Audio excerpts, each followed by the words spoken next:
En comunicación telefónica, ¿tenemos la comunicación telefónica o pasamos directamente a las notas?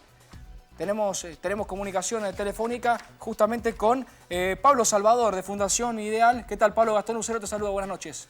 ¿Qué tal, Gastón? ¿Cómo estás? Buenas noches. Quería repasar justamente este dato, el 31,5% de pobreza digamos, en comparación con el aumento del nivel de indigencia. ¿Cómo lo analizás vos?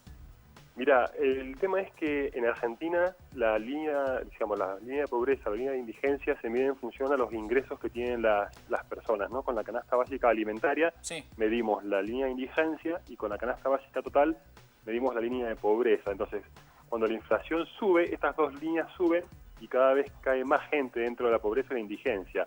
Ahora, la inflación mes a mes va bajando, o comparado al semestre anterior con este semestre, la inflación bajó, por lo tanto la pobreza cayó. Pero ¿qué pasa? Si vamos al tema de la indigencia, que como vos bien decís subió 0,8 puntos porcentuales, es porque esa línea se mide con la variación de precio de los alimentos.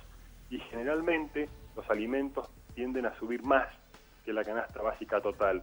Por lo tanto, por más que la pobreza bajó, la indigencia subió en Mendoza. O sea que es un dato que, más allá de que por un lado se disminuye y por otro lado se aumente, es un dato que ustedes no lo dejan de lado y que sigue siendo un aspecto a trabajar, ¿no es cierto?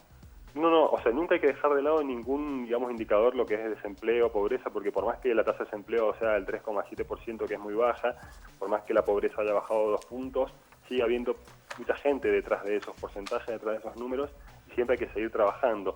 La forma en Argentina, digamos, de medir la pobreza, como te cuento, es el tema de las canastas, ¿no? Entonces, para combatir la pobreza hay que bajar sobre todo la inflación, pero no estamos hablando de la pobreza estructural, que son aquellos que no tienen acceso a la educación, a la salud pública, a una vivienda digna. Y la forma de combatir esa pobreza estructural, esa pobreza de fondo, es con un crecimiento sostenido de la economía. La economía tiene que crecer para reducir la pobreza, el desempleo, la informalidad.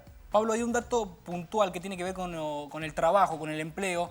Hay cada vez más personas que necesitan de un segundo trabajo y este dato tiene que ver o viene en connivencia justamente con esto, con el índice de pobreza. Sí, el tema es que la tasa de desempleo en Mendoza está dentro de las más bajas del país, ¿no? Es decir, 3,7%, esto implica que unas 15.000 personas están desocupadas, pero a la vez está un poco más alto lo que es el empleo informal o el empleo negro en Mendoza, es decir, aquellos que están trabajando, digamos, sin hacer aportes a la obra social, etcétera, ¿no? Lo que es la jubilación.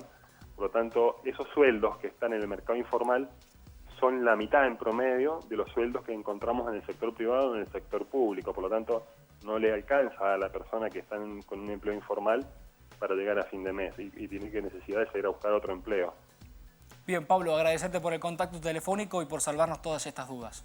Ha sido un gusto charlar con ustedes. Hasta Bien, luego. Hasta luego. Ahí pasaba Pablo Salvador, que nos explicaba un poco lo que tiene que ver con el índice de pobreza, este índice arrojado